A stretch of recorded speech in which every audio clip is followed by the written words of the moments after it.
Hello and thank you for joining me here at Film Pro Productivity. Each week I introduce concepts that film professionals and other creatives can use to make life easier and avoid creative burnout. I also present time management and lifestyle hacks for a more focused, effective and happy life. My name is Carter Ferguson and this is episode 20, Bad Collaborations. Today I will be talking about a subject that no one ever seems to discuss, but it's one that creatives have to endure perhaps more often than most. Whereas I can admit that sometimes collaborating on a venture can be totally awesome, there are sadly times when it just isn't a good idea for productivity or for your sanity or your career or goals or bank balance to do so. I'll also discuss specific types of collaborator that you must learn to avoid. I'm really itching to get into today's podcast topic, but as always though, let's look back over last week's episode and discuss how you are getting on with the 4 disciplines of execution. Now that is a simple, repeatable and proven formula for executing on your most important strategic priorities in the midst of what it calls the whirlwind, which is the kind of chaos of day-to-day life and work. And if you missed out on that one, do check back over it. It's a good episode. I really enjoyed putting it together and I think it's got a good few things that you can learn as a creative within it. This week I'm talking about creative collaborations with people, but not just any people. I'm talking about the ones that I've seen all too many of in my short time on this earth. I'm talking about what I like to collectively call collabo-haters. Steven Spielberg talks about collaboration. He says, when I was a kid, there was no collaboration. It's you with a camera bossing your friends about. But as an adult, filmmaking is all about appreciating the talents of the people you surround yourself with and knowing you could never have made any of these films by yourself. My professional behaviour and many of my own values were learned during my time as a student at Scottish Youth Theatre. The standard of training which I got there made some of my later supposedly higher level training pale to near insignificance, and one thing that we did a lot of was collaboration. Perhaps more correctly stated, it was ensemble work, where cooperation was key, but within that ensemble the talent level was high and the spirit of collaboration was strong. We worked closely together to form tight performances based on mutual passion for the theatre and the arts, and mutual respect for each other, and formed really great, long-lasting friendships along the way. In recent years, though, I'm sorry to say that I have found it increasingly difficult to find true collaborators in the wild, as it were. I mean, I've found many team players and good people, but it only takes one bad apple to ruin a creative project. Now, the collaborators that I'm specifically talking about today are likely to be a partnership between 2 or 3 creatives who perhaps head a team such as a writing team, a director-producer or a writer-director, or a co-writing partnership, for example, but I'm sure they exist in many other areas as well. I can only really talk of my own experience here. And sadly, I have learned the hard way that getting hitched to the wrong collaborator can lead to utter misery and a lot of angst and a lot of wasted time and mental energy. Harry Truman once said that it is amazing what you can accomplish if you do not care who gets the credit. When true collaboration happens the way it's supposed to, everything becomes better. You should find yourself working faster, finding mistakes more easily, being more creative, raising the bar of quality and producing overall better work. I know this as I experience it on film sets every week. The well-oiled machine of a truly collaborative team effort, especially when led by a steady hand, is a beautiful thing. But that said, I'm sure that I'm not the only one that has been scarred by the unpleasantness of bad collaboration. I suspect, in fact, that this is a situation which many of us face, and if you have been particularly unlucky, you will have found yourself in negative creative partnerships all too often. And there's really not that much out there on the internet, at least, that discusses what I perceive as quite a serious problem for creatives. I mean, there's a few articles aimed at authors specifically, which I'll put links to in the show notes, but generally speaking, it's a lot of positivity about how awesome it is to collaborate. And there's next to nothing about how crap it can actually be too.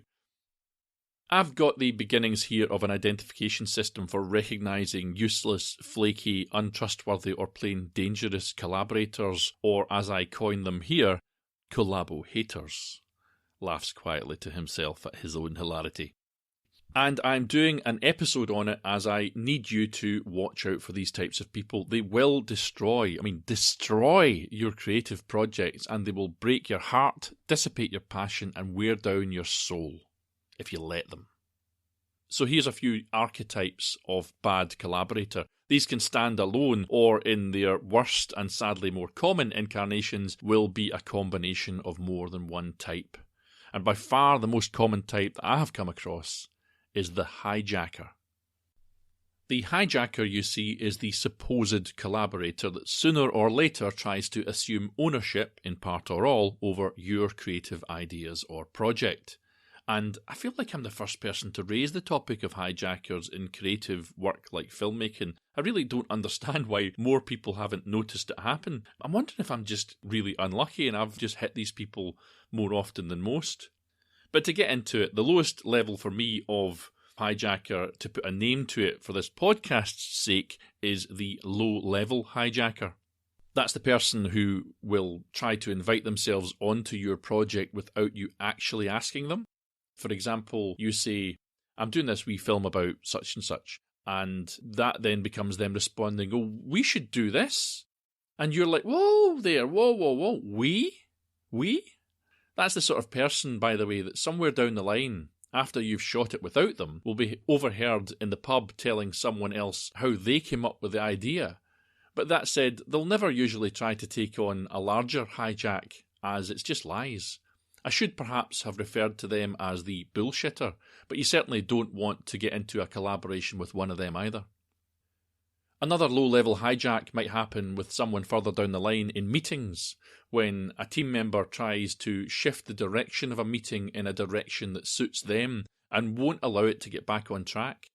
To avoid this, use Oprah Winfrey's system for all meetings. She asks right at the start, what is our intention for this meeting? What's important?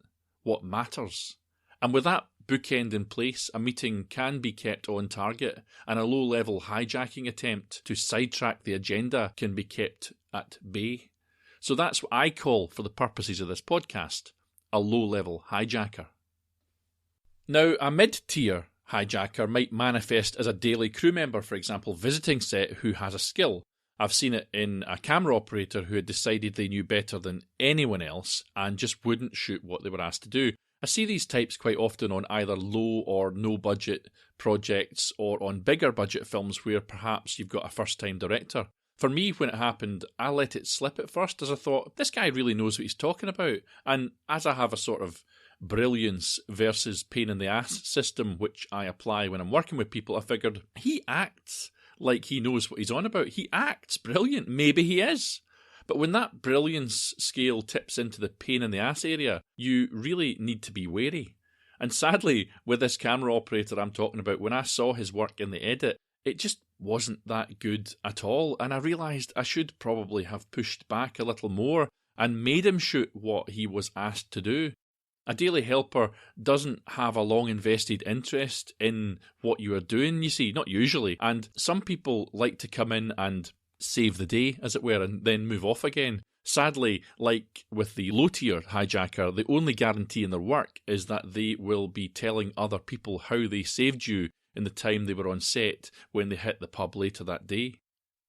Another mid-tier hijacker will perhaps be someone who hijacks your time or hijacks your mental energy. This goes into the area of time wasters, which I tackle in episode 12. And time wasters will hijack your time by playing on your goodwill or guilting you into doing something that suits them down to the ground and benefits them greatly in the guise of it being a good idea for you. But in reality, they leave you in the end feeling tricked or conned in some way, as your own goals are left behind whilst you effectively work for them rather than with them. With high-level hijackers, we are in DEFCON 1. These are the people that come in under the radar and gain your trust. They then do a less than brilliant job along the way, make mistakes, and leave you to clean it all up. They wait till the shooting's over generally and then disappear for a few months of post-production, telling everyone how wonderful they are, and then when the film goes into the public eye again, they try to run off with the prize. And if you hear in my voice that I'm talking from experience here, you're f***ing right. But even they are not the ones that annoy me the most.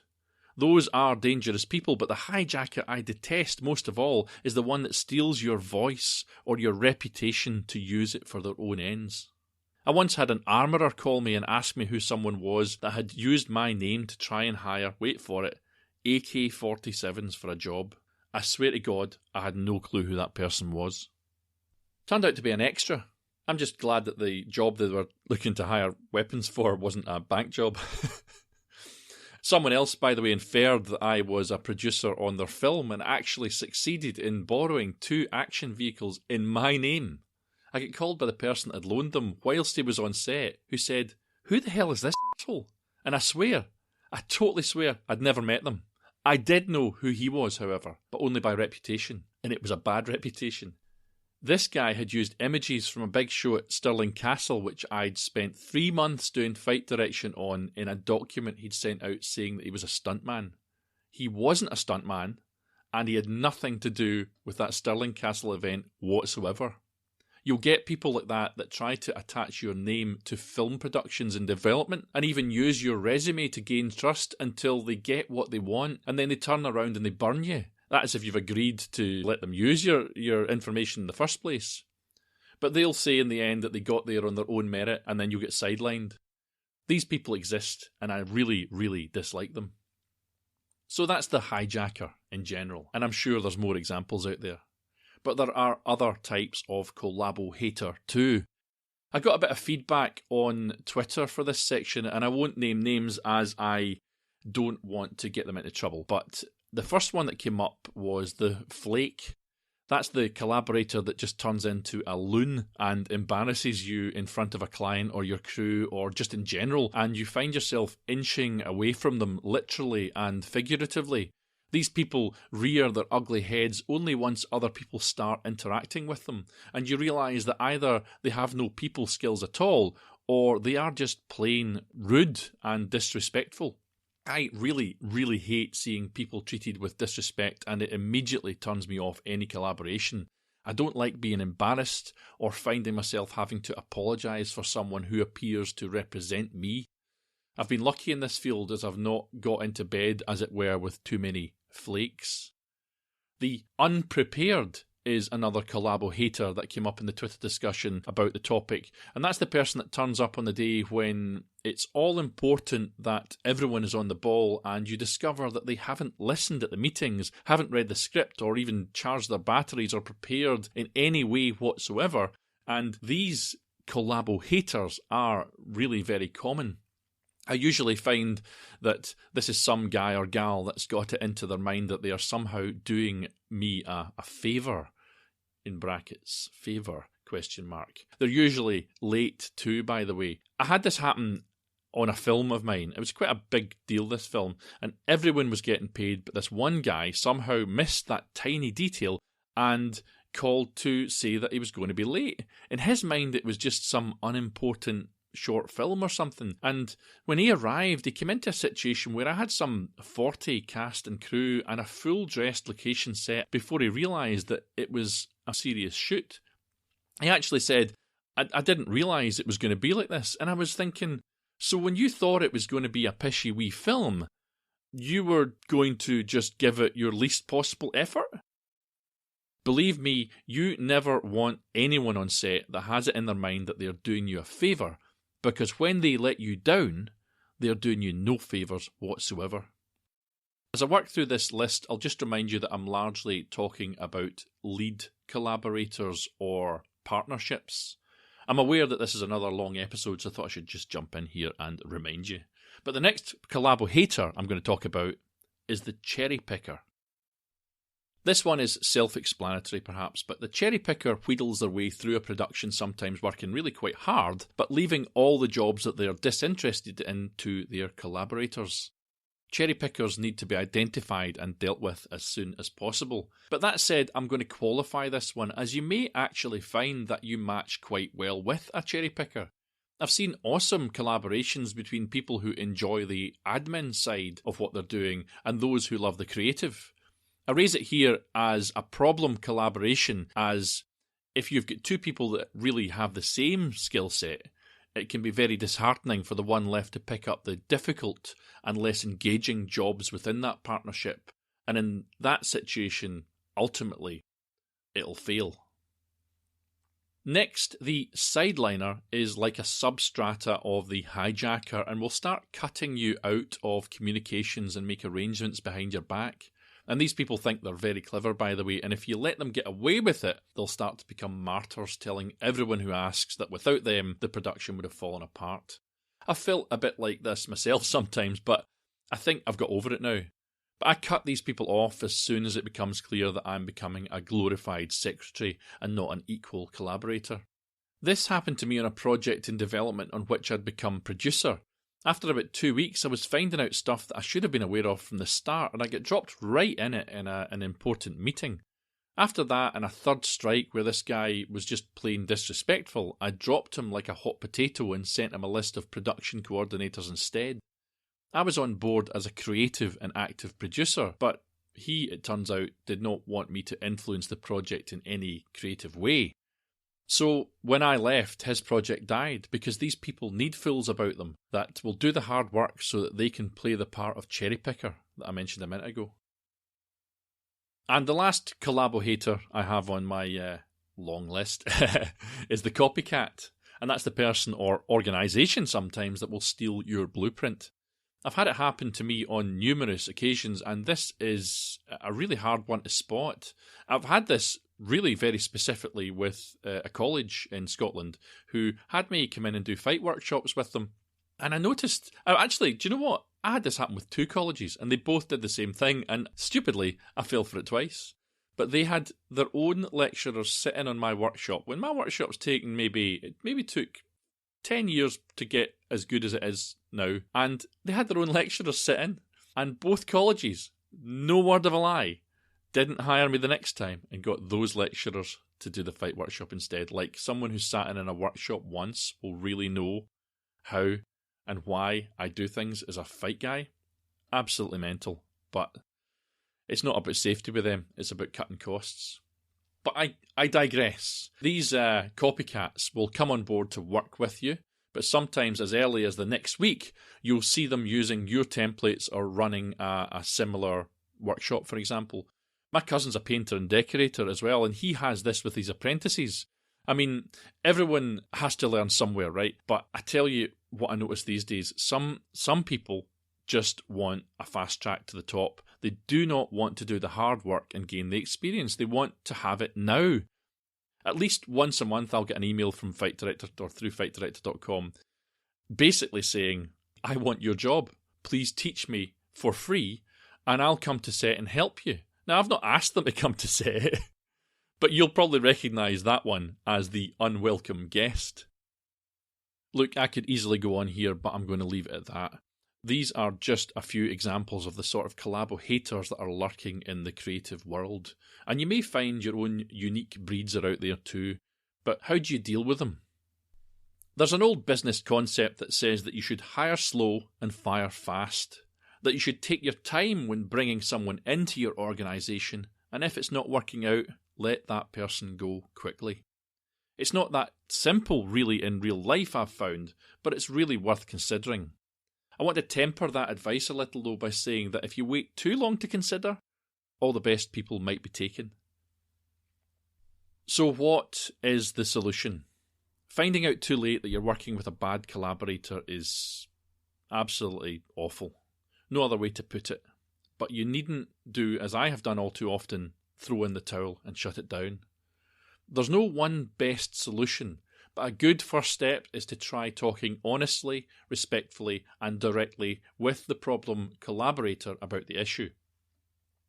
If you have set out clear contracts or perhaps collaboration agreements, which I'll talk about at the end here, then revisiting them can make conflicts easier to settle.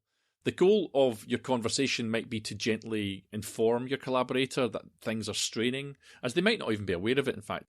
You can identify which of your goals may be odds and identify possible solutions together. It's not easy, but it's better than most other alternatives. If that doesn't work, though, you might try asking someone in a position of authority to mediate, a producer or someone in a similar position, or a respected, disinterested, neutral third party. Sometimes, though, the best option is just to put up with it for the time being, but not carry out any further work together. And in worst case scenarios, you will likely just have to abandon the project. But I've got another suggestion. Don't collaborate in the first place. Here's the thing, right?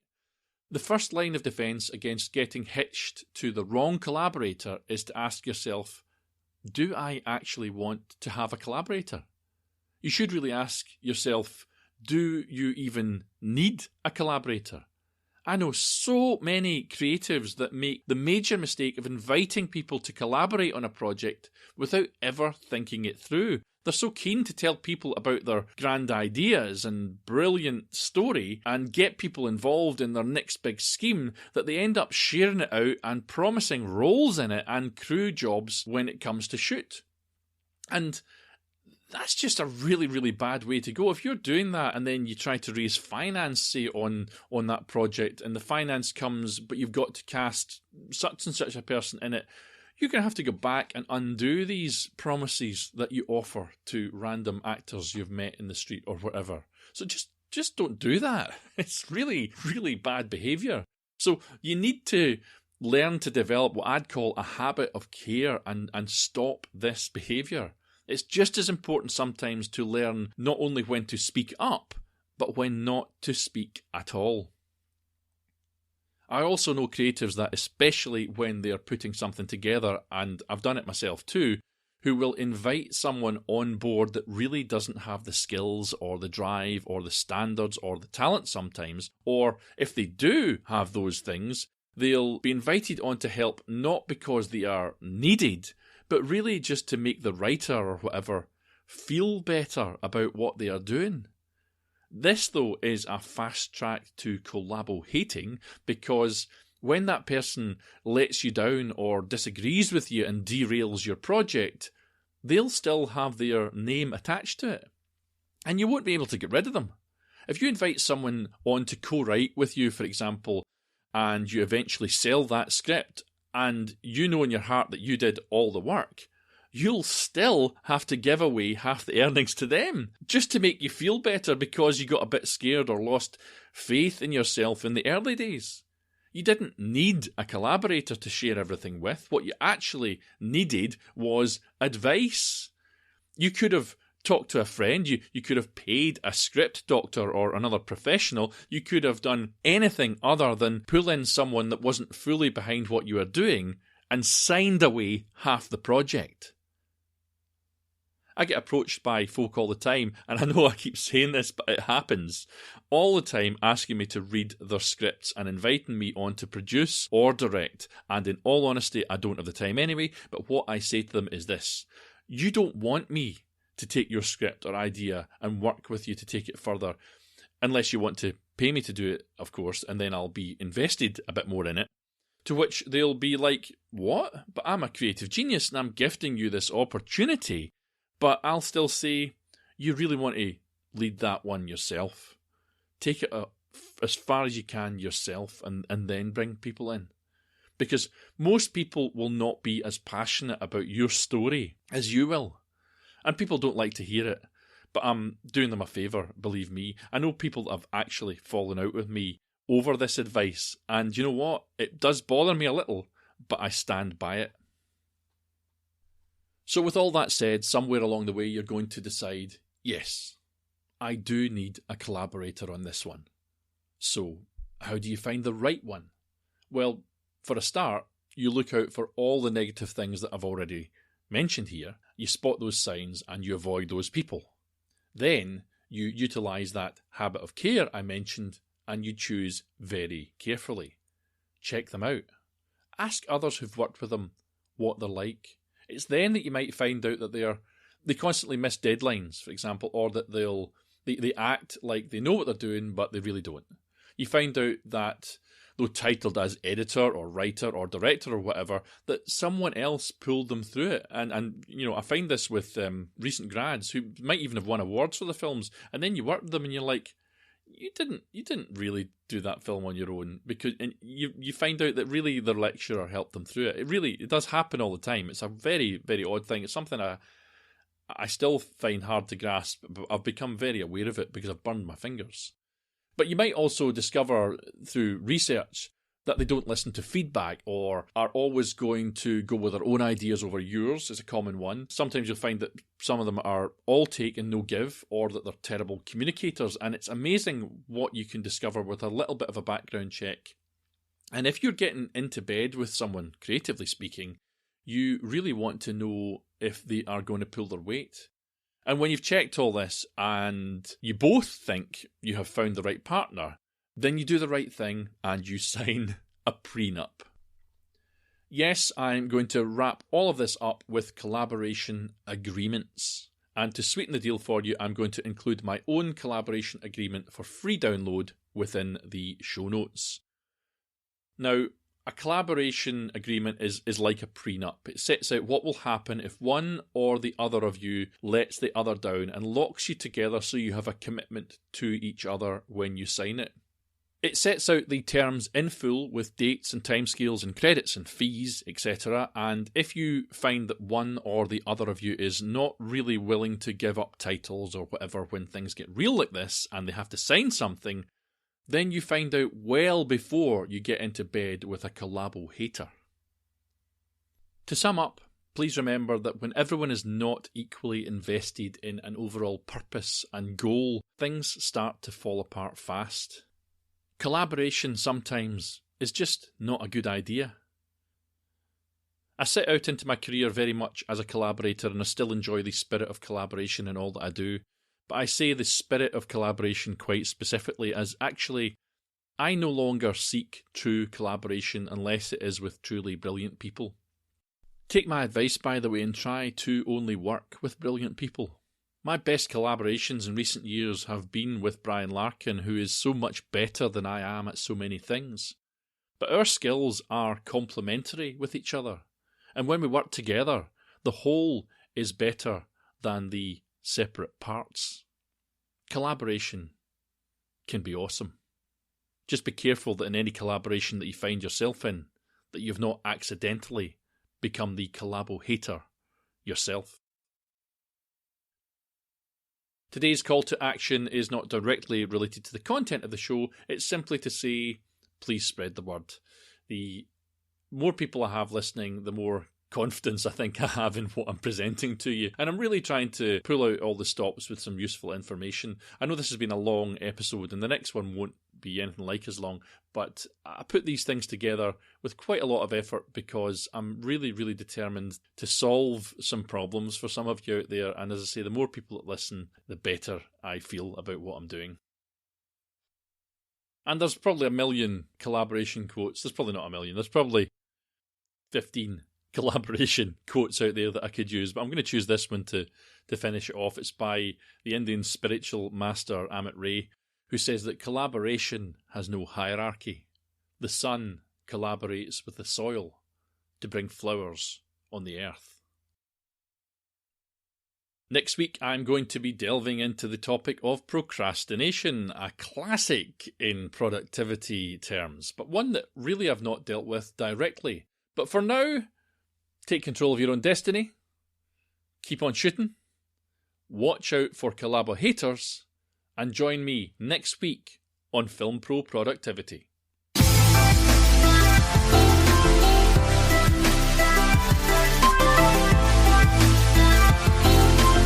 The music that you are listening to right now is Adventures by Ehumitsu. You can view the show notes for this episode on the official website at filmproproductivity.com. Please follow the show on Twitter at FilmProProdPod or on Facebook at FilmProProductivity. Or you can follow my personal accounts on Instagram and Twitter at fight_director. And please support the show by subscribing, spreading the word, and leaving an awesome review. See you next time.